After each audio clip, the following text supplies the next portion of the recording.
So I would like to explain how Jake Adam was important for me and his influence. But first, my condolence to his wife, to his family, and all his close friends and co-worker. Not only this news was totally a shock for many of us, but the fact that they were expecting a baby is even more painful. In a way, just like a Kowal, Jack Adam, he's leaving behind us his legacy, his little frag of himself, and I just simply wish the best for Windsor during the pregnancy, and I really hope you are going to have a really good, healthy baby. Crossing my finger for you. Now you're seeing this visual. This is for his future children, so please donate. Like I'm telling you, this is not going away. Whatever spare change you have, it doesn't really matter that you have $5 or maybe $50,000, whatever. That anything that you're comfortable with, that you can afford. So please donate, and you can click on the link is in the description or also in the comment section on the YouTube. And if that kid in 10 years see this video and learn perhaps a little bit of French, sache que ton père a une grande influence positive à travers le monde. Son impact a aidé beaucoup de gens scientifiques et des personnes simplement curieux à propos des récifs. Et j'espère qu'un jour, à ton tour, tu verras la beauté de ce qu'on essaie de préserver. The loss of Jake really hurt me a little bit more than what you might think. And there are few reasons for that, and I hope this video will give you a glimpse on why. So one thing that really stand out from him was the fact that he was simply curious, just to know what other people do their aquarium, either like in freshwater or like in reef. It doesn't matter. He loved to know what other technique people use around the globe. I don't know if it's because of his childhood. Like he told me, like he live in northern France, so this is explain a little bit why I was able to speak in French with him time to times. And like he just loved to go like in Australia, Japan, Indonesia, France, etc. And through his article, through his video, he just share those experience, share those stories to the American culture, because sometimes it's a little bit hard to import new idea in America. And I think he made that his duty to show to the American people what other people around the globe do. And I simply enjoy watching with him like all those different cultures. Many of you know Jake for his saltwater side, but he was also a vivid enthusiast for freshwater and plants. And boy, if you think it was impressive when he knew the scientific names for the corals, you had to see his knowledge in freshwater. It was monumental. Like he knew way more than 99% of people who work in the freshwater industry. Like it was simply insane when you talk with him. Sometimes, like I remember when I was at Magna, he talked to me with some of the plants, and I knew what he was talking about, but man, I was wondering how the heck do you remember the full scientific name? It blew my mind all the time. And something that was really important for Jack Adams was the nomenclature, all the scientific names. Like, I don't know anyone better than this guy to know the scientific name of so many different plants and animals. He was an encyclopedia of name. I just simply never understood how his brain worked. Like he could remember so much different Latin names. You could like just struggle for like a few seconds, like you just give him like a description of the animal and boom, like he give you like that scientific name like in an instant. Every time that this little story happened, like it just blew my mind how his memory was working. Like his brain was just freaking insane when it comes to those scientific names. And even scientists had to ask him some of the names to just help them. But above all, he understood the importance of naming correctly and the danger of using common fancy name. He was the only person that I personally knew outside of a laboratory to understand why it was so important to use a good nomenclature, because behind the name hide the evolution, hide the person who discovered it, hide what brother and sister, hide the history of the animal, and etc. Honestly, like, it's really hard to know the real name of someone called, but it shouldn't be the case. We have, as hobbyists, a duty to be diligent in a world where we are losing the biodiversity and a world where there's a lot of false information. Like, it's going to be really, really crucial to remember who is who and what is what. And I can see his loss already, because like just a few days ago, I had to correct Reef Builder on one of their posts about one of the scientific name of a coral. And it's a battle that I share with Jake, and I will do my best to honor him with the best of my ability, because it is so important, more than what people can think. I had some unfinished business with him, and I wanted like to make a deal with him like in 2023, because in videos we are using the terminology PAR, is the photosynthetic active radiation, and saying 250 PAR, 80 PAR, like this is just not right, and we are not using the right word. So instead we should say this is like 80 micromole per second. So I knew like I was wrong personally by saying PAR, but it was made to make sure that some of the viewer understood what I was talking about, because there's a lot of people that are like more amateur or not like scientific, and they just use the terminology PAR, but we shouldn't use that terminology. It should be micromole per second. And I remember Jake, during one of his podcasts, he mentioned about people saying PAR, like it wasn't correct. And it was just like a few second discussion, a minute of talk. But that just stuck with me, because I knew he was right and we should use the proper terminology. So I was just simply waiting until I make my real videos to make a deal with him. So the deal I wanted to make with him was like, I'm going to start using micromole, and in return, you don't ever use the Fahrenheit to describe water temperature. Like, this was the deal that I wanted to make with him, because Celsius is literally a unity of measure made directly from water. And I'm hearing, reading, seeing people using Fahrenheit in American videos to describe their water temperature. It make me cringe so much. And I'm sure like you will have smiled about this deal, because we are both correct ourselves and use proper name of unit of measure, because at the end it's all about education. But this still will never happen. But from now on, I will not mention Fahrenheit or convert anymore. Jake was an influencer, even if he didn't like that word, but he knew that he was one of those influencers. But he was an influencer like no others.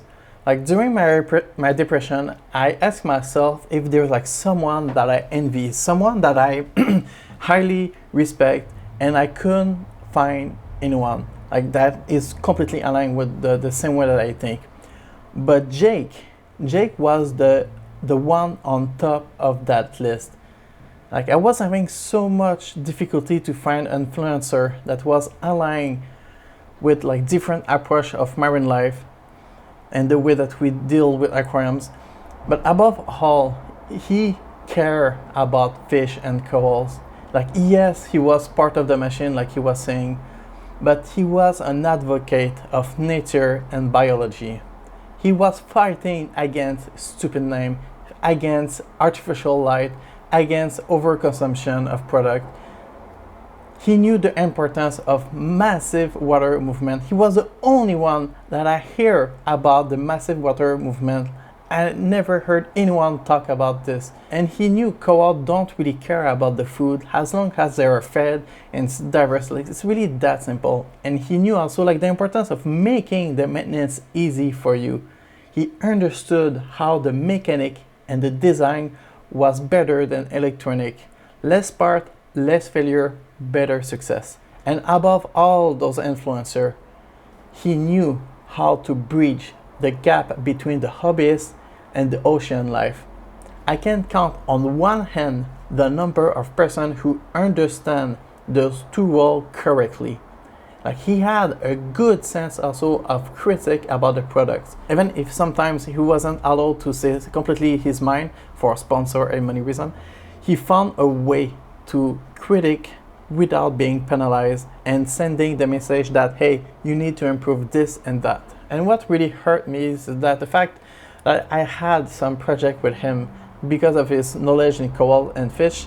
I had like one of project, a long lifetime project, and Jake was supposed to play a part in this. Like, I never could told him my entire project because, well, simply like I'm not fully ready yet to talk about it, and I'm not completely prepared. But I can say with confidence that he would have loved to participate in some way in this endeavor. And he probably at first like told me that it's just not possible, but someone in this hobby has to start it and do it correctly. And I really wish I could have talked with him, and his guidance would have been like so valuable. I don't think people fully realize when I was doing my nano series on my YouTube channel, I made a certain effort to add the scientific names when I was adding a new coral. And honestly, like, I made some mistake. Unfortunately, I couldn't correct those into the video, but once they are published. But on the forum of nanoreef.com, I keep editing one of my message and I keep refine this list. And the reason why I keep that list and I keep refine that list is because I knew how important it was because of Jake. Jake was my motivation of going a little bit further than the rest. And I told him like years ago that I was going to make one of my video with all the names, and I wanted to give him to Jake and see if he can spot any error. And now, honestly, I'm not even sure who I can ask for this, because there are scientists that are a little bit expert into one domain. Some scientists are expert, like let's say in soft coral, some other into just acropora. But Jake was able to have a vast memory of all the corals around the world. I know, and I hope like he would have appreciated this little detail. Like, it's a tiny detail, but that sometimes it took me like hours and days of research and reading. Like, it can be very hard to find the correct scientific names, and he was the only one that I knew that shared the same battle, and I try my best to educate the people correctly. And I will miss Jake for that like so much.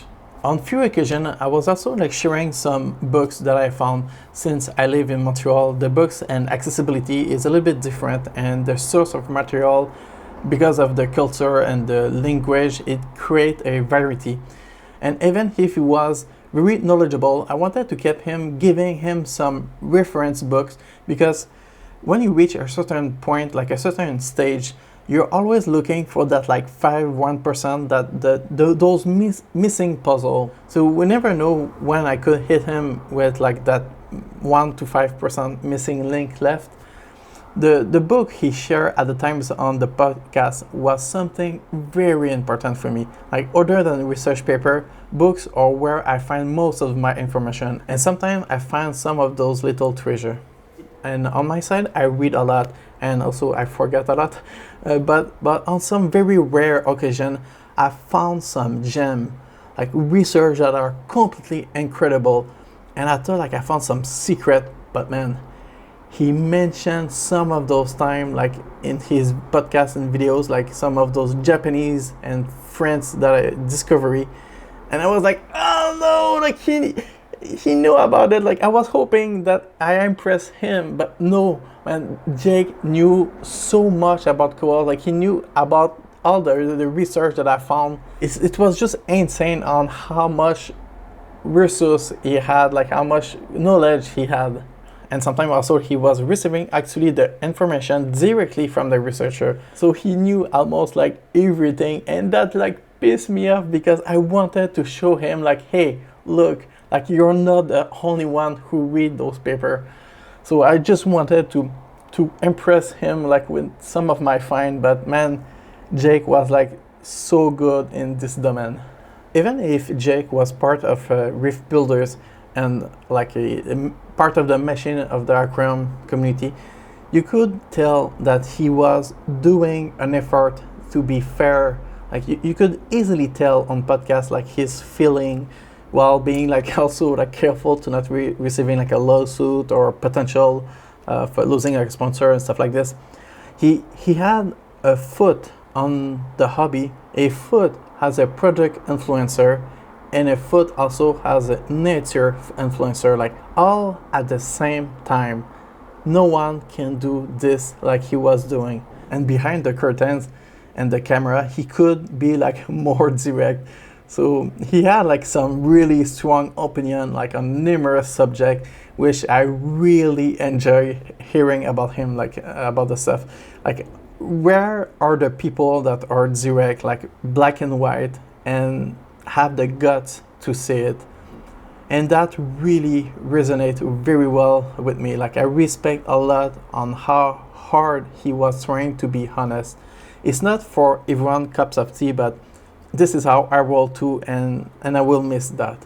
And also sometimes I was having fun like to watch him like being a little bit like forced to present like a product on camera.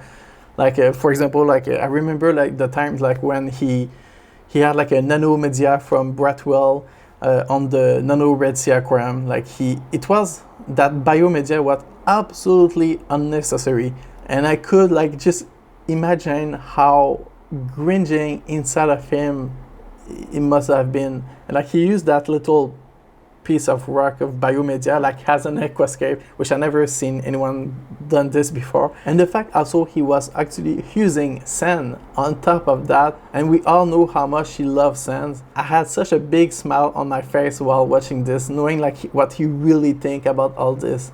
Like another one that I love is when he gave some reef words from Polyplabs to the coral directly in the ocean. I was like, huh, like that's a really good marketing stunt. But I love that marketing stunt. I really love that one. Or sometimes there was also like on the podcast with Mark, at the beginning he had like the beer logo with a cup and he drank it. So in the middle of the podcast, like he was making actually some visual sign to Mark, like to you gotta feel that audio, man. Please feel the audio while he take a piss. I was just laughing at that. It was just too funny. And his last one with Tan from Turtle Garden. When Tan was about to talk about Two Little Fishes product, you could hear him like saying like, man, just be careful. Be careful what you say. Like it's one of our sponsor. Like you could hear like just a little bit, and it was just funny because I don't know, it was a mistake to not cut that part, but it made those podcasts very real and authentic, and I love that so much because you could see some of the real threat personality of Jake. And there was also a time at Macna we talk about what we think about the XYZ YouTuber. Like he told me like what he really think, and I was laughing so much. Like he was one of the few people with a good average knowledge I could talk with. Like even if it was like brief, because like man, he must have been receiving so much message all the time. Like I remember when I met him at Macna, I knew he spoke French. So he told me like, yo, you gotta be slow down, like because I was just too nervous. I was speaking way too fast for him, and it was just too funny. It was at Macna in 2018 in Las Vegas that I truly understand who was Jake, and I just even love him even more. But because we were like so aligned on so numerous subjects, even if there was like so small little difference, but overall we share the same philosophy. Sometimes I had some people that talked to me how Jake like was biased or this and that, like from people that like for example sell products, because he was like either like don't make an article on reef builders, or like sometimes he critic or sometimes also there's like a internal business battle or whatever. Like I kept my mouth shut about those people that talking bad about Jake because I wanted to verify the information myself. So I didn't want to jump to conclusion too fast. And since vendors didn't really know me or thought like I was maybe like a noob because they never seen me on the scene before, like a lot of them were trying to persuade me on their side. Like they wanted me like to try to promote their stuff.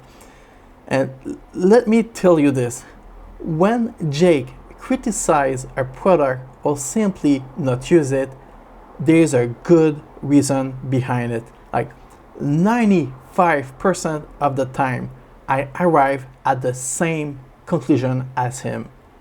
Like sometimes I had to read in between the line and I had to hear what is not being told or not being said, but he was right. Like, unfortunately, there's like some individual vendors, for example, that for some reason, they just refuse the critics or have maybe like a closed mind. And that is really just too bad because it's by accepting the problem, by accepting by recognizing the problem that you can make something better. So after I made my own digging, spending my own money for products, I was arriving at the same conclusion as him. And that is why I had such a massive respect for Jake, despite on what other people, vendors were trying to tell me. There were so many subjects that I wanted to discuss with him. Like even if he was the closest person with the same philosophy as mine, there was like some tiny difference or maybe some preference. And I would have loved to talk with him about those differences. Like I never really knew why he was refusing to see the benefit of sand. Like sand was something like he just hate, and also like why he was reluctant to have natural predator for pests. Like I never understood that, and sometime on some of those videos I could see like that little progression, like he had to admit, okay, yeah, that fish really helped for that pest. Like I could see like the progression on that matter. Or why he never made proper aquascape. Like Jake was really good to make the coral healthy, but from an aquascape point of view, he wasn't doing a full aquascape. And I really wanted to talk with him about this. Like, and another subject, like why he doesn't like frozen food and live food. Like I just wish I could discuss with him about that because I see so much benefit. And like there were like so many like small subjects like that I would have loved to talk with him. So there was like minor subject like this. Like I really wish I could have talked with him about those minor preference or difference because it would have been like very informative. I think what is the most important aspect that we should remember for him is this.